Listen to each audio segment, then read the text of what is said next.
Мен сага эң чоң секретти ачып берейинби? Эгерде ушул нерсени үйрөнүп ала турган болсоң, жашооңо киргизип ала турган болсоң, сенин жашооң сөзсүз өзгөрүлөт. Сенден жаман нерселер кете баштайт, жакшы нерселер гана келе баштайт да. Бул секрет кандай десе, бул сенин мээңдеги ойду өзгөртүү да. Сен эмнени кааласаң, ошол нерсени ойло. Эмнени каалабасаң, ал нерсени ойлобой кой да. Сенин мээңде болуп жаткан ойлор, ал ой физикалык формага өткүсү келет. Мээңдеги нерсе тилиңе келет, тилиңе келген нерсе бир жашоого өтөт. Бир физикалык формага ээ болгусу келет да.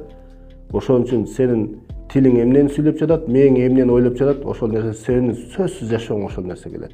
Дайыма ушул ойлонгон нерсени контроль кылып туруш керек.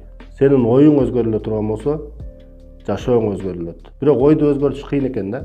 Бирок дагы бир жакшы жаңылык бар. Ойду дагы өзгөртсө болот. Адам бир күндө 60 000 жолудан ашуун ойлонот экен да. Көпчүлүк эле ойлор кайталанма болот экен да.